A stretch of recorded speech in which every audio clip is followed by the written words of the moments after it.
એવું સાત્વિક સંતો માને છે. સત્સંગ વિનાના જે મતો છે એ બધા શુક્લ પક્ષ કે કૃષ્ણ પક્ષની રાત્રિની સમાન છે, અને આ સત્સંગ છે દિવસની સમાન છે. દિવસ એ દિવસ અને રાત એ રાત. ભલે શુક્લ પક્ષની હોય, ભલે ચંદ્રનું અંજવાળું હોય, પણ રાત કહેવાય, અને દિવસ એ દિવસ. દિવસ ઉગે ત્યારે બધું બધા વ્યવહાર શરૂ થાય. લ્યો ને, દિવસ ઉગ્યો, કામ ધંધા પખી ઉતે બધા. એટલે જીવને મોક્ષ કરવો હોય ને તો બીજે ગમે ત્યાં જાય ને એ બધું રાત્રિ જેવું, અને જયારે સત્સંગમાં આવે ત્યારે દિવસ જેવું. દિવસ ઉગે ત્યારે કેટલો આનંદ થઈ જાય. અરે પ્રભાત થાય, સૂર્યના અંજવાળા ફેલાય, એમાં આનંદનો પાર ન રહે. હો, એ બધું ક્યાં છે? સત્સંગમાં છે. મહારાજ કેમ સુબુદ્ધિજનો સત્સંગનો સુબુદ્ધિજનોને સત્સંગનો ગુણ સમજાયો છે. માટે જેને સત્સંગ થયો, જે સત્સંગમાં આવી ગયા, જેને સત્સંગનો ગુણ જણાણો છે, તેના ભાગ્યનો કોઈ પાર નથી. મહારાજ કે જૂની જૂની કથાઓ વિચારો, સત્સંગ વિના કોઈ સુખી નથી થયું. હો, હા, કેટલાક તો સત્સંગમાં પણ સમજતા નથી, એવા પણ ઘણા બધા હોય છે. પણ મહારાજ કે ગમે એટલા તમે પાછા હટો, ગમે એટલા, ગમે ત્યાંથી કથાઓ ખોડી આવો, સત્સંગ વિના કોઈ સુખી થયો છે? અમે નામ લખીએ મહારાજ બધાને. હો,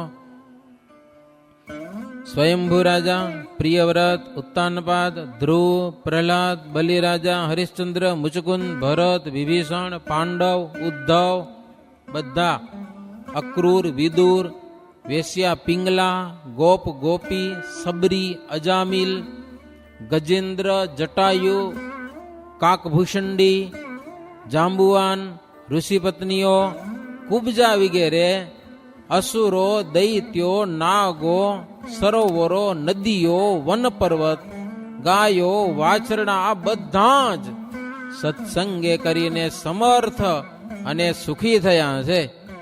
પેલા સમયમાં જેને જે ભગવાનના અવતાર મળ્યા, પણ એનો સંગ કરીને સાચો સંગ એને કહેવાય સત્સંગ, એ કર્યું છે, એ સુખી થયા છે. અને આજની વાત તો મહારાજ કે મુખે કહી શકાય તેમ નથી, એવી આ સત્સંગની વાત છે. જેને મનાતી હોય એને સત્સંગનો રંગ ચડતા વાર નથી લાગતી. હો, જો આ સત્સંગની વાત મનાય તો, અને પોતાના મનમાં આવે તેમ વર્તે, જેમ મનમાં ફાવે તેમ વર્તે, અને જો એનો ઉદ્ધાર થઈ જતો હોય તો શાસ્ત્ર, સંત, ગુરુ, તીર્થ, વ્રત અને ભગવાનના અવતારોનું કાંઈ પ્રયોજન જ રહેતું નથી. મન ફાવે વર્તન તમારું કલ્યાણ થઈ જાય. લ્યો, તો આ બધું શું કામનું? કાંઈ જરૂર ખરી આ બધાની? શાસ્ત્રોનું શું જરૂર? સાધુની શું જરૂર? આ મંદિરોની શું જરૂર? પણ પરંપરાથી છે, હજારો ને લાખો વર્ષોથી આ બધું છે. એટલે મન ભાવે તેમ વર્તવાથી કઈ મોક્ષ મળી જવાનો નથી. માટે પોતપોતાના વર્ણાશ્રમના ધર્મને વેદમાં અને શાસ્ત્રમાં લખ્યા પ્રમાણે માણસોએ પાળવા જ જોઈએ. મહારાજ કે પ્રથમ એક જ વર્ણ હતો, પણ તેમાં કેટલાક દોષ જણાતા સમર્થ ઋષિઓએ વિભાગ કર્યો છે. પેલા માણસો પ્રગટ થયા હતા, એક જ પ્રકારનું હતું બધું. હો, પણ એમાં કેટલી ગડબડ ઊભી થઈ, એમાં પછી વર્ણ વિભાગ ઋષિ મુનિઓએ વ્યવસ્થા કરેલી છે, જેથી લોકો ભ્રષ્ટ થાય નહીં. પેલા મનુષ્યો પશુની પેઠે વર્તતા હતા, કાંઈ ખબર જ નથી. બસ સૃષ્ટિ થઈ, કાંઈ ખબર નહીં કેમ વર્તવું, શું કરવું. બેન, કાકી, મામી, માસી એવો વિવેક પણ નતો માણસોને, કાંઈ જ નહીં. તેમાં પણ અનાચાર જોઈ અને ઋષિઓએ મર્યાદાનું સ્થાપન કરવું. બેનની સાથે કેવો વ્યવહાર, ભાભીની સાથે કેવો વ્યવહાર થાય, માસીની સાથે, કાકીની સાથે, આ બધું ઋષિ મુનિઓ બનાવ્યું છે. ભાઈ, સુખેથી જીવવા માટે કેવો તમે વ્યવહાર કરશો, એ બધી જ મર્યાદાઓએ ઋષિ મુનિઓએ સ્થાપન કરેલી છે લોકોના સુખને વાસ્તે. ગોત્ર પરિવાર, શાખા, આ બધા જ વિભાગો કરવામાં આવેલા છે સુખને વાસ્તે. વર્ણાશ્રમના ધર્મનું જે ઉલ્લંઘન કરે એને સહન કરવું પડે છે, દુઃખ તો ભોગવવું જ પડે છે. અને જે ઈશ્વરથી ડરીને ચાલે છે તેના ઉપર જે પ્રસન્ન રહે છે એ સુખિયા થાય છે, એનો જે અપરાધ કરે છે એ દુખિયા થાય છે. આજે માણસ છે, માણસનો ડર રાખે છે પણ ઈશ્વરનો ડર રાખતા નથી. ઈશ્વરનો ડર રાખવો એ એક સુખનું કારણ છે. એક આશ્રમ હતો, ગુરુજી રહેતા હતા, એની ઉંમર થઈ, વૃદ્ધ ઉંમરના થયા. 2 શિષ્યો હતા, પોતાની ગાદીના વારસદાર બનાવવા હતા. કોને બનાવવા? હવે એક મોટો પ્રશ્ન હતો. મોટો શિષ્ય કે મારા ભાગ થાય કે એમાં, અને વારસદાર હું જ બની શકું. નાનો શિષ્ય કે એવો કોઈ કાયદો છે? ત્યારે ગુરુજીએ 2ની કસોટી કરી. તમે એમ કરો, 2 જણા એક એક નારિયેળ લઈને જાઓ અને કોઈ ન દેખે ત્યાં ફોડીને પેલો આવે એ મારી ગાદીનો વારસદાર. કે લ્યો, ગયા 2 જણા. મોટો હતો, એને થોડુંક મનમાં એમ હોય ને કે હક મારો જ થાય એમ. બહાર જઈ નારિયેળ ફોડી, કોઈ ન દેખે નારિયેળ ફોડી અને આવતો રહ્યો. ગુરુજીને કે લ્યો ફોડી આવ્યો, કોઈ ન દીઠું, ગાદી આપી દો તમારી. ત્યારે ગુરુ કે ઓલ્યો આવે પછી વાત, કે હમણાં શું ઉતાવળ છે? ઓલ્યો છે હા છે આવ્યો. ગુરુને કીધું કે કોઈ ન દેખી એવી તો જગ્યા મને જોવા મળી જ નહીં. કેમ? તો કે માણસો ન દેખે એવી તો ગમે એટલી જગ્યા મળે, પણ ઈશ્વર તો જ્યાં જાય તે દેખે જ છે. કે જંગલમાં ફરી આવ્યો, ગામમાં ફર્યો, ગમે ત્યાં ફર્યો, ઈશ્વર દેખે છે. ત્યારે ગુરુ કે ઈશ્વરનો જેને ડર છે ને એ જ મારી ગાદીનો અધિકારી બનશે, બીજો નહીં. ઈશ્વરનો ડર રાખે એ બરાબર. એવી મહારાજ ઘણી બધી વાતો 13 ગામમાં છે ત્યાં વાતો કરેલી છે. 13માં જલઝીરણી તથા વામન દ્વાદશી કરી અને શ્રીજી મહારાજ કાળા તળાવ પધાર્યા છે. ત્યાં ભીમજી સુથારને ઘેર શ્રીજી મહારાજ ઉતર્યા છે.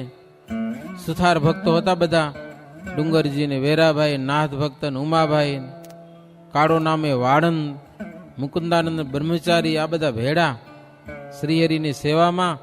પ્રાગજી પુરાણી મહારાજની આગળ ભાગવતની કથા વાંચે, મહારાજને કથા સંભળાવે, મહારાજ વર્યનું સન્માન કરે, પૂજન કરે, પેરામણી આપે.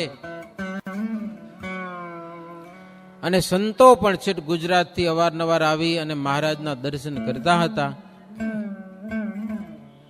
શ્રીહરિ સંતોને કહે, દરેક આગેવાન સંતોએ ગામડામાં ફરવું અને અમારી આજ્ઞામાં રહેવું. હવે સાંભળજો, નવીન કથા છે થોડી. દિવસે ગામની સમીપે રહેવું દિવસના, અને મધ્યાહન કાળે ભિક્ષા માગવી. જોડીમાં જે અન્ન આવે એ પ્રેમથી હરી સંભાળીને જમી લેવું. લોખું સૂકું જી આવે તે જોડીમાં આવે એ આપણા હકનું કહેવાય. પત્ર, કંદ, ફળ, મૂળ જે આવે તે બસ જમી લેવું. મહારાજ કે તમે ભિક્ષા માંગવા જશો, જેનું અન્ન આવશે, જેના કણ તમને જમવામાં આવશે, એવા 4 વર્ણના લોકોનું કલ્યાણ થશે. કે હા, ઘણા બધા જીવોનો ઉદ્ધાર થાય. રાજા અને ગુરુઓ પણ પેટને માટે તો બધા ઉદ્યમ કરે જ છે, ફેલ કરે તેથી દુઃખી થાય છે. હવે જો દુઃખી થવું અને સુખી થવાનો એ ઉપાય, પેટને અર્થે તમે ગમે એટલો ઉદ્યમ કરશો ને એમાં તમને દુઃખ નહીં આવે. ખાવા પૂરતો તમે પ્રયાસ કરશો, સુખેથી તમે જીવશો, ન્યાય નીતિથી બરાબર તમે ચાલી શકશો. પણ ફેલ કરે એ દુઃખી થાય. સાગર જેવું સરોવર ભર્યું હોય પણ પાળ તૂટે તો ડૂચા કાઢી નાખે, બરાબર તમને, જેમને તેમ ઉથલાવી નાખે બધાને.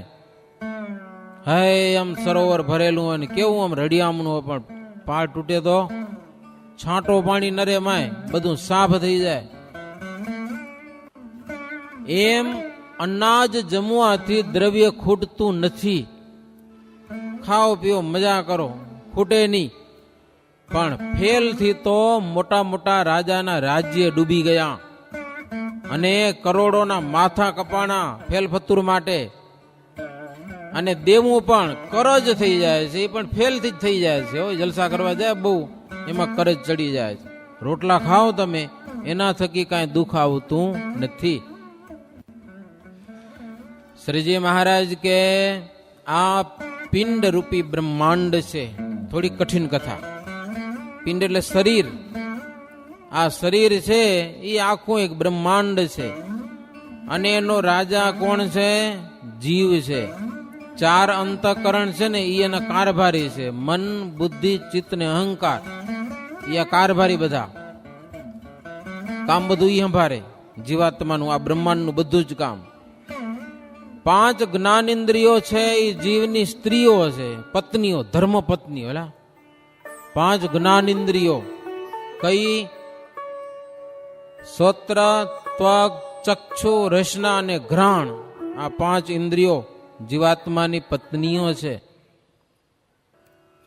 અને 5 કર્મ ઇન્દ્રિયો છે, એ પણ છે તો એની નારી, પણ થોડી કહોજણ નારીઓ છે હો જીવની. જીવને હેરાન કરે છે, ખુવાર કરે છે. અને 5 વિષય રૂપી 5 જ્ઞાનેન્દ્રિયોના જે દેશ છે, 5 વિષય, શબ્દ, સ્પર્શ, રૂપ, રસ અને ગંધ. આ 5 વિષય એ જીવાત્માને માટે ફરવાના પ્રદેશો છે. આંખ દ્વારા એ જાત જાતનું જુએ, કાન દ્વારા જાત જાતનું સાંભળે, નાક દ્વારા જાત જાતનું સૂંઘે, ત્વચા દ્વારા જાત જાતનું સ્પર્શે, મુખ દ્વારા જાત જાતના સ્વાદ લે, જાત જાતનું બોલે. આ 5 જ્ઞાન ઇન્દ્રિયો છે, એના જે વિષય છે એ જીવાત્માને ફરવાના પ્રદેશો છે. કેવા પ્રદેશમાં ફરે છે એ જીવાત્માના હાથની વાત છે. એ બધા પ્રદેશો જીવને પ્યારા લાગે છે. સંકલ્પ અને વિકલ્પ છે એ એની પ્રજા છે. હર્ષ અને શોક છે એ એનું ફળ છે. ક્યારેક આનંદ થઈ જાય, ક્યારેક શોક થઈ જાય. ઘરમાં કોઈક મરી ગયું હોય જુવાન ઉંમરમાં, નાની ઉંમરમાં, એવો શોક કરે, વાત મૂકી દો. ખાવા પીવાનું બધું ઝેર થઈ જાય, ભાવે નહીં. આ બધું શોક એનું જાત જાતનું ફળ છે એનું જીવાત્માને. જીવ સુખી અને દુખી થાય છે આટલામાં. કર્મેન્દ્રિય જે કર્મ કરે છે એનું ફળ એ જીવને સમર્પણ કરી દે છે. કર્મ ઇન્દ્રિયો છે, વાક, પાણી, પાદ, પાયુ ને ઉપસ્થ, એ કર્મ કરે બધું, ગમે તેવું કર્મ કરે, પણ એ બધું કર્મનું ફળ જીવને આપી દે. ભાઈ તું ભોગવ, અમે કઈ ભોગવશું નહીં. ઇન્દ્રિયો કોઈ એનું ફળ સારું કે નરસું નથી ભોગવતી. જેવું કર્મ કરે એ બધું જ કર્મ જીવાત્માને આપી દે છે. અને અંતઃકરણ રૂપી એના કારભારી છે જીવાત્માના, એના દ્વારા એ બધું આવે છે. સારું નરસું કર્મનું ફળ એ બધા લઈ આવે છે જીવ પાસે. ભોગતા તો એક જીવાત્મા છે, કારણ કે ધણી ઈ છે આ બ્રહ્માંડનો, આ પિંડનો. જેનો માલ હોય એને ભય હોય, વેપારી હોય, મિલકત જેના નામની હોય, દુકાન જેની હોય એને ભય હોય. બાકી તો નોકરી કરતો હોય એને કાંઈ ન હોય. શું હોય કયો? ખોટ આવે કે નુકસાન થાય, નફો આવે. નોકરને શું, કારભારીને શું હોય? જેનો માલ છે એને બધો ડર હોય. આવી રીતે મહારાજ કે તુચ્છ સુખમાં બંધાઈને જીવ 84 દુઃખ ભોગવે છે. થોડીક વિચારવા જેવી કથા છે. 5 જ્ઞાનેન્દ્રિયો, 5 કર્મેન્દ્રિયો, એના જુદા જુદા વિષય. આંખને જોવાનું, કાનને સાંભળવાનું, નાકને સૂંઘવાનું, એમ જ પડ્યો હોય. એમાં મજા માણે, કલાકો કાઢી નાખે ટીવી આગળ, મંદિરમાં ના આવે. લ્યો,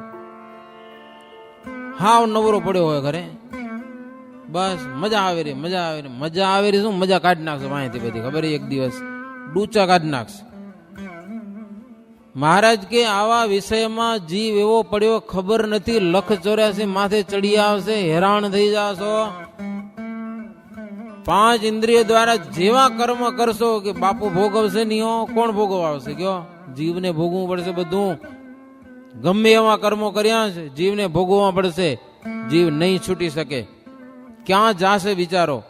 તેથી એમ થશે કે મરી ગયા, આના કરતા મંદિરમાં જઈને ભજન કરીએ ને કથા વાર્તા કરી હોત ને તો આજે મજા પડત.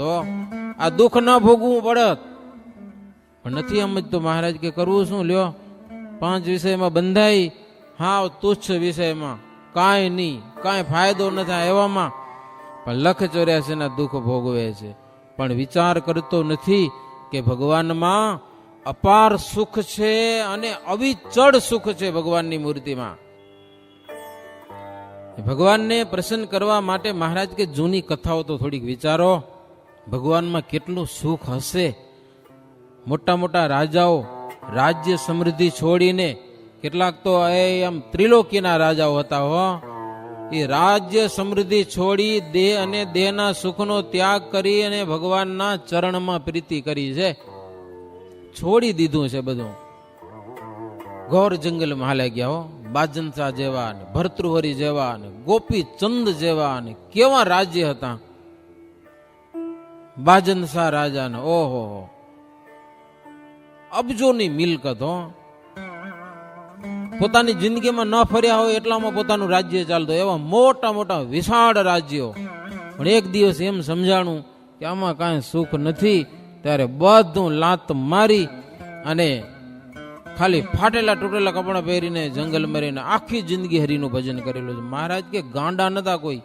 હે હરિમાં સુખ મંડાણું હશે ત્યાં આટલી સંપત્તિ છોડી હશે ને. કેવી સંપત્તિ છોડીને ભાગી ગયા બધા જંગલમાં. ફાટ્યા તૂટ્યા કપડા જેવા મળે એનાથી કે આખી જિંદગી હરિનું સ્મરણ, ભાઈ માત્રનો ત્યાગ કરીને. લોકને રીઝવવા માટે જે કરે છે એના વર્તન થોડા જુદા હોય છે. લોકોને જેને રાજી કરવા છે એ તો બધા સાધુ હોય તોય મોટા મોટા ગ્રંથ રાખે, રામ મોલ બનાવે, કૃષ્ણ મોલ બનાવે, એવા નામ રાખ્યો. રામ મહોલ ને કૃષ્ણ મહોલ ને મંદિર બનાવે. હે લાંબા રાગ તાણી તાણીને વાજિંદ્રની સાથે ગાય, મોટા મોટા તિલક કરે, શીરાપુરી નિત્ય જમે, ગાંજો ને તમાકુ પીવે, સ્ત્રીઓને સેવામાં રાખે સાધુ થઈને પણ. અને વિધવા નારીઓ પણ એવી જ હોય કે એવા યોગીઓને ભ્રષ્ટ કરવામાં તૈયાર જ હોય, એવું લખ્યું આમાં. એવા યોગીઓ હોય એને ભ્રષ્ટ કરે.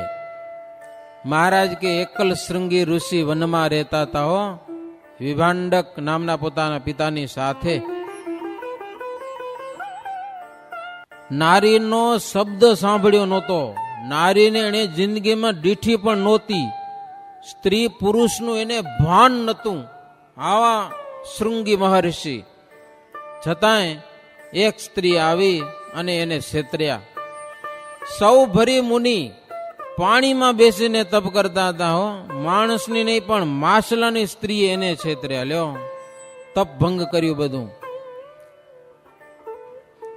તો પછી ચેવન ઋષિ જેવા કેટલા બધા છે ભ્રષ્ટ થયા છે. તો મહારાજ કે આજના કળિયુગમાં જે ધર્મ ન રાખે એવા કળિયુગના યોગીનું શું લેખું. ધર્મ રાખે એને તો વાંધો નહીં, પણ ધર્મ ન રાખે, સાધુ થઈને મન ફાવે તેમ વર્તે, એની શું દશા થાય, શું કહી શકીએ. મહારાજ કે લ્યો ઓલ્યા મોટા મોટાને ભાંગી નાખ્યા, તો આજના કળિયુગના સાધુની શું વાતો કરવી. ધર્મમાં રે એની ભગવાન રક્ષા કરે, બાકી નહીં. મહારાજ કે ઝેર પીવે મૃત્યુ આવવા વિના રે. હમણાં મળશે, 2 કલાક પછી મરવાનો જ છે નક્કી. ઝેર પીધું છે, જવાનો છે એ તો.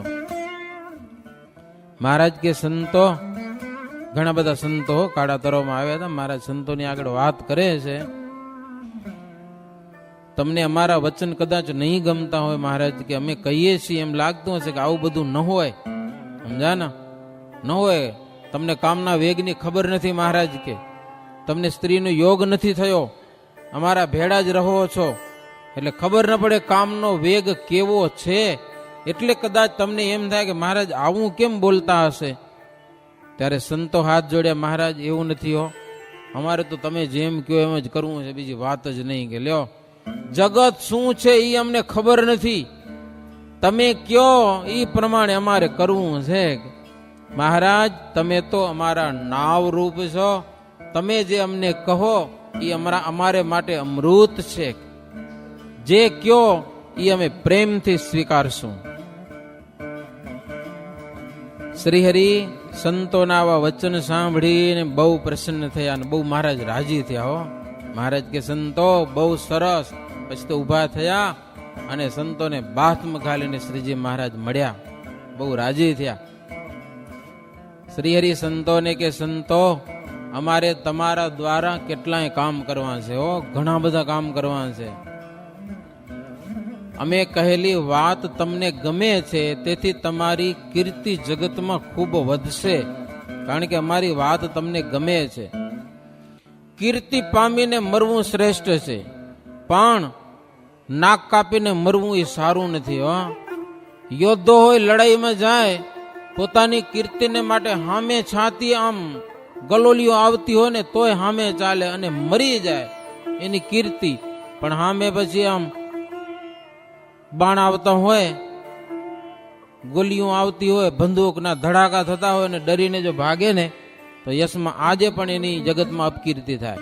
મારો પાછો ભાગ્યો, લ્યો વાંહેથી ગોલી વાગી, અપકીર્તિ થાય. આ વળી કેવો યોદ્ધો, પણ સીધે સીધો જાય ને છાતીમાં ઘા વાગે ને તો પણ એની જગતમાં કીર્તિ થાય છે, અપકીર્તિ થતી નથી. તો મહારાજ કે જગતમાં ભગવાને આપણે આવો માનસ દેહ આપ્યો છે, તો સારી કીર્તિ પ્રાપ્ત કરીને દેહ છોડો. મરો તો કીર્તિમાન થઈને મરો. એમ હા પછી એમ કે જગત વાળા એમ કે હારું થયું મરી ગયો, યાન ચૂટી મારો આડો આવતો તો સમજા કે નહીં, એવું કોઈ બોલવા ન જોઈએ. હા એવી એટલું નાગ હાંચવો. મહારાજ કે સત્કીર્તિ પામી અને આ જગતમાંથી વિદાય લ્યો, એ સારામાં સારું છે ને શ્રેષ્ઠ છે. અરે મહારાજ કે પતંગિયા છે એ અગ્નિમાં બળી મરે છે, લ્યો એ નથી ડરતા. બીજાની શું વાત કરવી, પાછી પાની નથી કરતા. હો કોઈ સતી છે, સુરવીર છે, પાછી પાની નથી કરતા. હામે અગ્નિ દેખાય છે પણ યાહોમ કરીને પડે છે અંદર.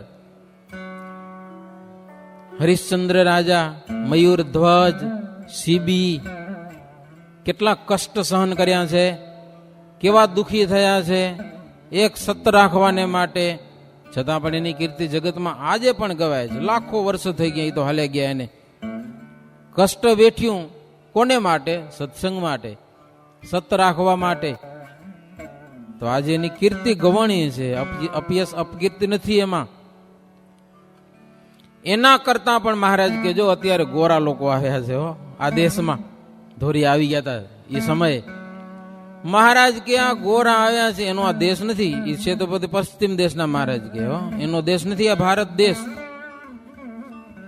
છતાં પણ અહીં આવી કરીને કીર્તિ કેવી વધારી રહ્યા છે પોતે. જ્યાં જાઓ તો ત્યાં એનો ગોરાનું આજે રાજ છે. કોઈ રાજા ન થયા હોય એવા રાજા એને થાવું છે. ધારે તેવું રાજ્ય લેવું કઠણ છે, છતાં પણ એ લઈ લે છે મહારાજ કે ગમે તેમ કરીને. ગમે એવો રાજા હામે થાય તો ભાંગી નાખીને રાજ્ય હાથમાં કરી લે છે.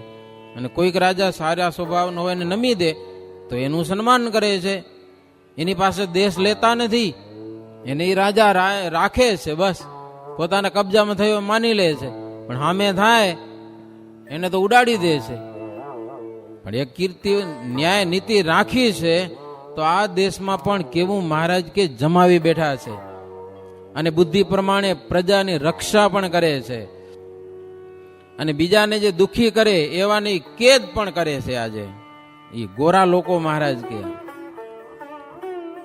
અને જે રાજા જે સારે માર્ગે ચાલે એને માને પણ છે, અને કુટિલ જીવોને એ ઓળખી પણ લે છે કે આ કેવા કુટિલ ભરેલા છે, એને ઓળખી જાય છે. અને જે મનુષ્ય માણસોને મારી નાખતો હોય હો એને તો ગમે તેમ કરીને મારી નાખે, ગમે તેમ કરીને. મહારાજ કે ગોરા લોકોનું એવું છે, માણસોને મારી નાખતો હોય તો એને જીવતો રહેવા દે જ નહીં. જાહેરમાં ફાંસીની સજા ચડાવે. હો જાહેરમાં એવી એક નીતિ છે. પછી ભલે પોતાનો પુત્ર હોય પણ અનીતિ કરે તો એને પણ દંડ બરાબર કરે છે. એને છોડી નથી દેતો. આ એની નીતિ છે. અને જ્યાં અનીતિ દેખાય ત્યાં તરત દોડીને બંદોબસ્ત કરે છે. આ ગોરા લોકો મહારાજ કે એની નીતિ તો જુઓ. અને કોઈ ઢોંગ કરતા હોય, ફેલ ચલાવતા હોય, ફતુર કરતા હોય તો એવા ગુરુઓને પણ પકડે છે અને એને પણ દંડ કરે છે. લોકોને ભય ઉપજાવે એવા કેટલાક ઠેકાણા હતા હો. એવા વન માર્ગ, નદી નાળા કે જ્યાં લોકોને ભય લાગે, ડાકુ રહેતા હોય, તો એવા સ્થાનને પણ આ રાજાએ નિર્ભય કરેલા છે. એવા ગોંડાને પકડીને માર્યા બધાને હો. ક્યાંય પણ તમને ભય ન લાગવો જોઈએ, નિર્ભય થઈને ફરો. મહારાજ કે કેટલી નિર્ભયતા પ્રસરાવી છે આ ગોરા લોકો આવીને આ દેશમાં. આવો કોઈ રાજા થયો નથી અને સત્સંગીની રક્ષા કરવા માટે જ તે અત્યારે અહીંયા કને આવ્યો છે. માટે નિર્ભયપણે એકાકી અમારી આજ્ઞાથી ફરવું સંતોને મહારાજ કે એકલા ફરવું હોય, તમને કોઈ ભય નથી આવે. અને સ્ત્રીઓનો શબ્દ સંભળાય નહીં એટલે ગામ થકી દૂર તમારે રાત્રે રહેવું હો. રાત્રે ગામની બાજુમાં સંતોને નહીં રહેવાનું, દૂર જઈને રાત રહેવાનું. લ્યો કેવા પ્રકરણ ચલાવેલા મહારાજે. અને ભગવાનનું ધ્યાન કરવું મહારાજ. ગામ થકી છેટા, ગામમાં કોઈ સ્ત્રીનો શબ્દ સંભળાવો ન જોઈએ રાત્રે ગમે ત્યારે નહીં, છેટા જઈને રહેવાનું. જીવના સાચા સંગી ભગવાન તથા ભગવાનના સંતો છે એવું જાણી અને ભગવાનનું ધ્યાન કરવું મહારાજ. ધ્યાનનો અભ્યાસ કરતા સંતો દેહની સ્મૃતિ પણ રાખતા નહીં. અને સ્મૃતિ થાય તો મહારાજ કે ફરીથી પાછા ધ્યાનમાં બેસી જાવું. રાત્રે કદાચ ઉઠી અને લઘુ શંકા કરવા જવું પડે તો જાવું, તો ફરીથી ત્યાં પાછું આસન ન જમાવું હો. બીજી જગ્યાએ બેસીને ધ્યાન કરવું, નહીં તો ઊંઘ આવી જાય પાછે. લ્યો પાછા હોવું નહીં, ધ્યાનમાં બેસી જાઉં. આવા કાયદા છે ભક્તજનો. દેહ અને કુટુંબીની પેઠે મહારાજ કે સંતો તેમણે પણ આસનનો મમત્વ પણ તજવો. ભગવાન તથા સંતો અને ભગવાનના ભક્તોની કથા, કીર્તન, સ્મરણ, શ્રવણ, સ્મરણ એ કર્યા જ કરવું. બસ આમાં ફાયદો છે, બીજે ક્યાંય ફાયદો નથી.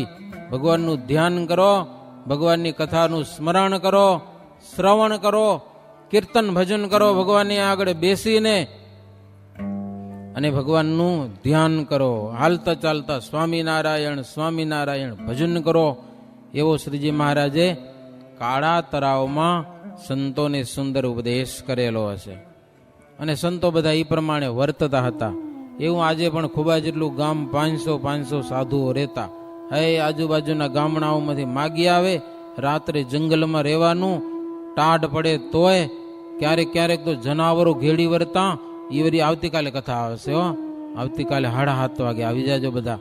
બહુ અલૌકિક કથા છે, પણ હવે ક્યાં સમય છે, મોડું થાય છે હવે સમજાના. એટલે કથાની એક વિરામ આપું છું. પણ કેવા કાયદા હતા સત્સંગમાં, સંતોને માટે કેવા નિયમો હતા, કેવી રીતે સંતો રહેતા, કેવા હરિભક્તો સંતોની કેવી રીતની સેવાઓ કરતા. આવી અદ્ભુત કથા ભક્તજનો સાંભળીને આપણા જીવનમાં આ સત્સંગને પ્રદાન કરવો. અને સત્સંગ પ્રદાન થાય એવી શ્રીહરિના ચરણમાં પ્રાર્થના કરી 13મું પૂર અને બરાબર 7મા તરંગને અંતે કથાને વિરામ. સહજાનંદ સ્વામી મહારાજની જય. શ્રીપતિમ શ્રીધરામ સર્વદેવેશ્વરામ ભક્તિધર્માત્મજમ વાસુદેવમ હરે માધવમ કેશવમ કામદમ કારણમ સ્વામિનારાયણમ નીલકંઠમ ભજે. સહજાનંદ સ્વામી મહારાજની જય.